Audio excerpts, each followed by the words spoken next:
Good morning. We'd like to welcome you to another edition of the Sunday School Review.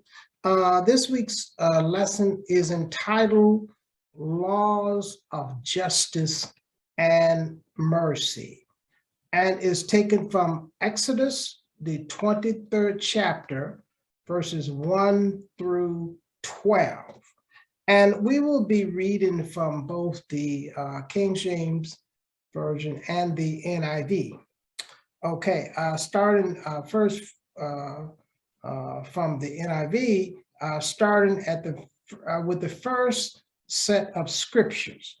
The first set of scriptures is verses 1 through 6 of this 23rd chapter of Exodus. And it's the theme or the heading for this particular set of scriptures is a just person. And starting in verse 1, it says, "Do not spread false reports. Do not help a wicked man by being a malicious witness or a false witness." And verse 2, "Do not follow the crowd in doing wrong. When you give testimony in a lawsuit, do not pervert justice by siding with the crowd, and do not show favoritism to a poor man in a lawsuit." Verse 4. "If you come across your enemy's ox or donkey wandering off, be sure to take it back to him." And verse 5, "If you see the donkey of someone who hates you falling down under its load, do not leave it there. Be sure to help him with it." And verse 6, "Do not deny justice to your poor people in their lawsuit." Now, as I said, this set of scriptures here is about a just person. And the idea that is being displayed here is to treat everyone fair. That is, show no partiality in the decisions, whether they are rich or poor. Now, there is a notion that the poor are the ones that have to be protected, because the rich will take care of themselves. But in this set of scriptures here, what it's telling us is, do not favor the rich nor the poor. That is, show unbiasedness to everyone, whether they be rich or whether they be poor. Now there is a parallel scripture in the New Testament. It's in the 10th chapter of Luke, and it's regarding the Good Samaritan. And you are familiar with that story, I'm sure.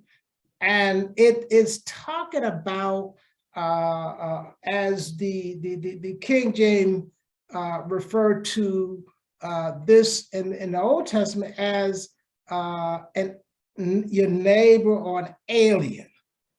In other words, someone that you may not perhaps like.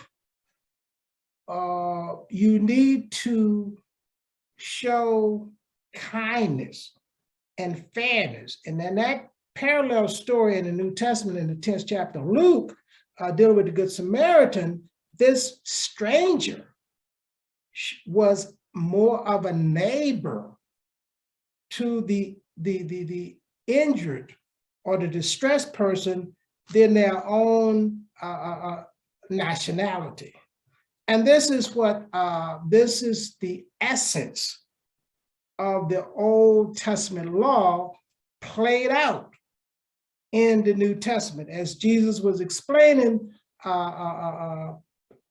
this question. He used a parable to explain to this lawyer that came to him in the New Testament and asked him a question: who is that neighbor? You know, he was kind of being smart. Who is that neighbor?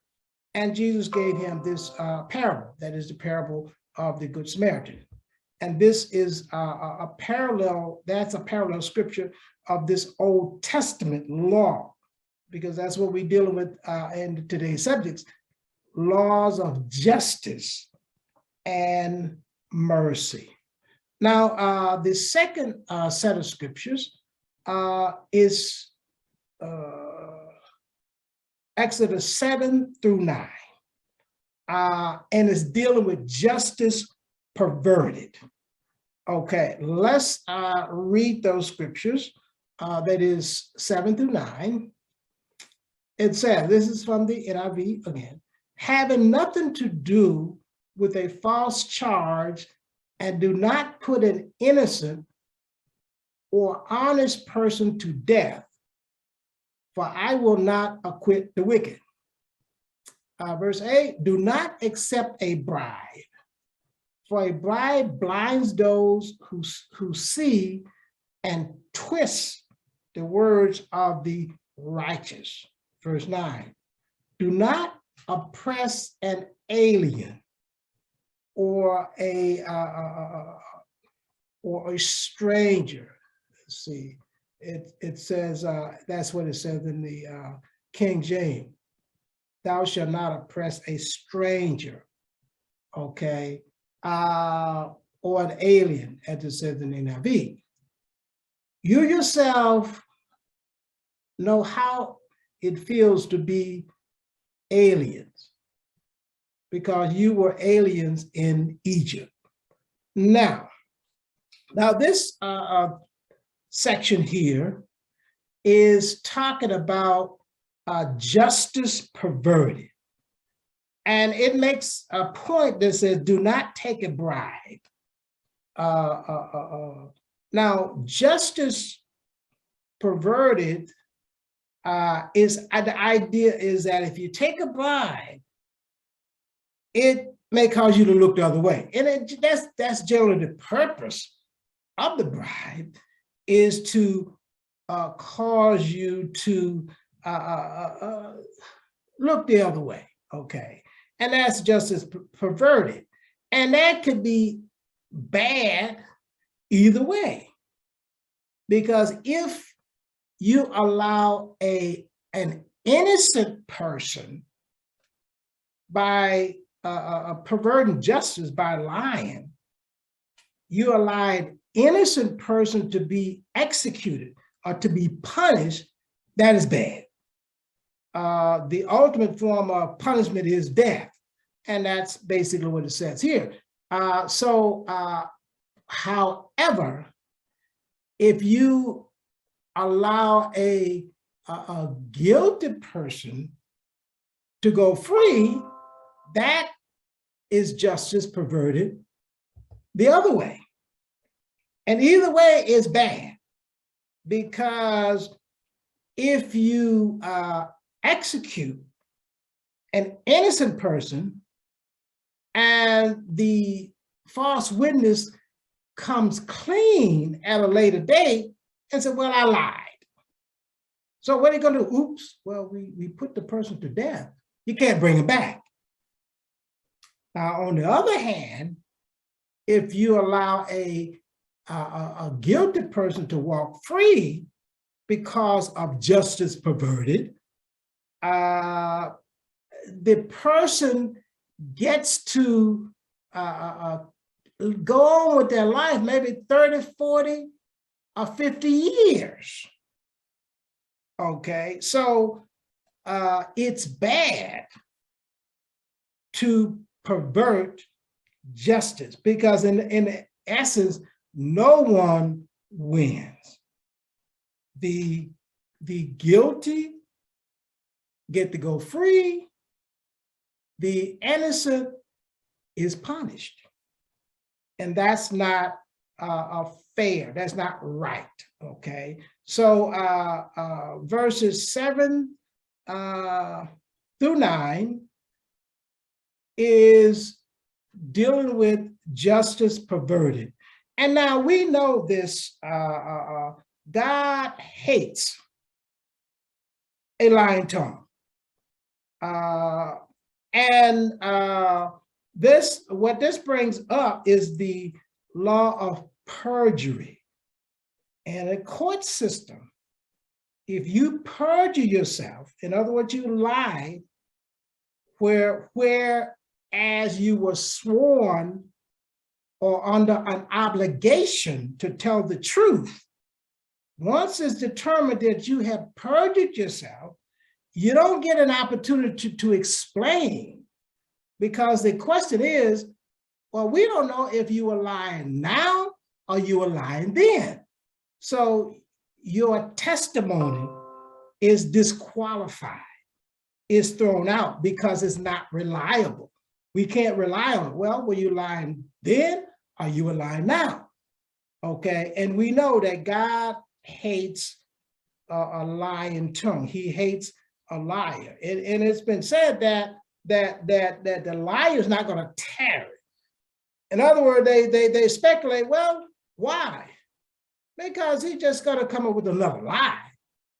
We can't, he's not credible, he's not reliable. And that's what happens in the court. When you perjure yourself, your testimony is thrown out. It's not even used because we cannot rely on that. So verses 7 through 9 says, do not pervert justice by lying, by taking a bribe and lying. That is bad because it allows perhaps guilty people to be punished and allow it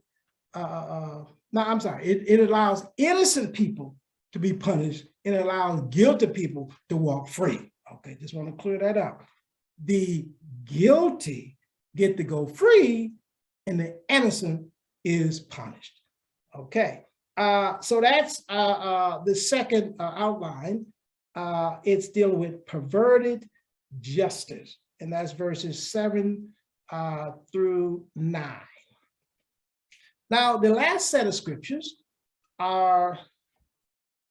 takes us from verses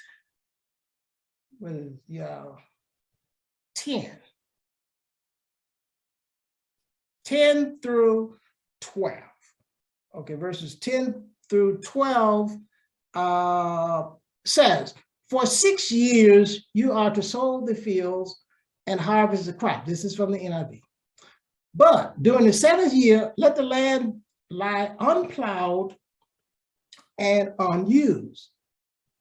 Then the poor among your people may get food from it, and the wild animals may eat what they leave. Do the same with your vineyard and with your olive grove. 6 days do your work, but the 7th day do not work, so that your ox and your donkey may rest. And it says here, and the foreigner, the people that are born in your house. Now the NIV says slave, but this is not advocating slavery. I just want to make that point there.